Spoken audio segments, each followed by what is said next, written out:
Hello and welcome to Quick Charge. I'm Steven and today is Tuesday, March 19th. Leading Chinese automaker Xpeng Motors has publicly shared plans for a new EV brand to deliver AI-driven smart cars targeting China's A-class segment of EVs priced under $20,000. Although still relatively young, Xpeng Motors sits as a veteran in Chinese EV development. In addition to developing its own EV hardware and software, the Xpeng umbrella also develops charging technology, robots, and even actual flying cars. Xpeng expressed a commitment to deploy more AI in its mass-produced EVs, vowing to invest the equivalent of $492 million in 2024 alone. The next decade of EVs will be one of intelligence and smart driving technology. The new brand will deliver AI-centric tech at under $20,000, providing smart driving functions that consumers normally don't gain access to for that price point.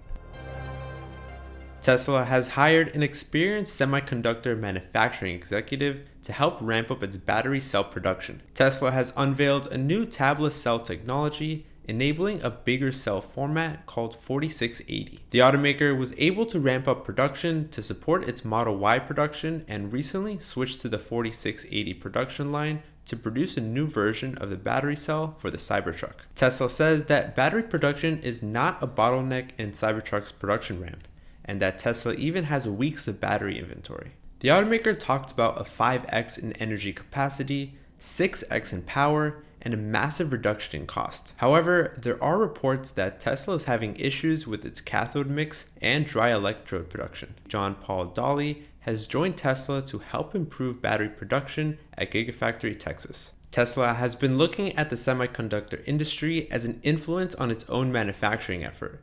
Elon Musk said that Tesla looks to replicate the accuracy and scale of the semiconductor business in the battery and EV manufacturing world. The company is also looking at its factory layouts as a computer chip, looking to optimize every aspect and utilize as much space as possible. Therefore, it makes sense for Tesla to recruit from the semiconductor industry to help improve its manufacturing efforts. Honda's new fuel cells EV is the first in a new generation of fuel cell technology, much improved over its earlier hydrogen fuel cells, which reduces cost and increases durability, using fewer rare elements and giving better cold weather performance. Most FCEVs have a small battery to act as a buffer between the fuel cell stack and the electric drive units, but the eFCEV expands on that to offer an actual traction battery that can be recharged by plugging the car in. It's a novel solution, and there are some ways that this works, like allowing daily driving to be done on Electrek to keep hydrogen fill-ups less frequent. The drive experience of the eFCEV is similar to that of the Honda's regular hybrid CR-V. The car's accelerator pedal is responsive, but power is not that strong. You're going to end up somewhere in the mid-hundreds in terms of peak horsepower. When you're not in EV mode, the car won't tell you how much electric-only range you have left, but it will idle the fuel cell stack and only use battery when the fuel cell power is no longer required. However, for the eFCEV, most of that energy is going to come from hydrogen, and most of the gas comes from another gas, methane, which is a greenhouse gas 28 times more potent than CO2. So in practice, a hydrogen car is a methane car. It offers greater total thermal efficiency than a gas vehicle would, but lower efficiency than if that methane were used to generate electricity and charge an EV. China is Tesla's biggest market, and its performance greatly impacts its overall financial results.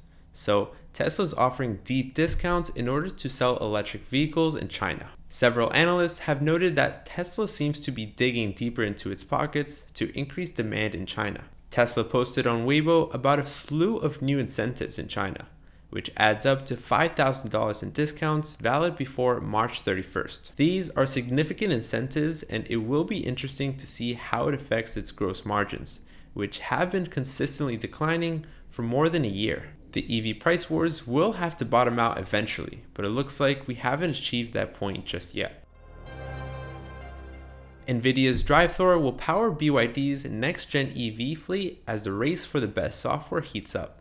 The automaker will use NVIDIA's AI infrastructure for cloud-based AI development and training. NVIDIA unveiled DriveThor, its next-gen superchip, With new AI capabilities, the high-performance chip unlocks advanced driver assist systems. It delivers an upgradable, safe, and secure software-defined supercomputer on wheels. NVIDIA's tech will power several EV makers' AI driving system to unlock autonomous driving, parking, and passenger monitoring, amongst other features. The news comes after BYD declared a liberation battle against gas-powered vehicles by releasing more affordable electric models priced below their ICE counterparts, with its cheapest starting at under $10,000. After topping Tesla as the world's largest EV maker late last year, BYD plans to continue taking market share from gas-powered cars with an extended lineup including luxury and mid-sized SUVs. In today's community comments found on YouTube, someone brought up a good point, saying, "How can an electric car be zero emissions if it has a rocket?" Now, that's a very good point. Since he also mentioned it would be a collaboration with SpaceX, maybe it's more of a fuel-efficient rocket with wheels. Thanks for watching Quick Charge by Electrek. I'm Steven, and have a great day.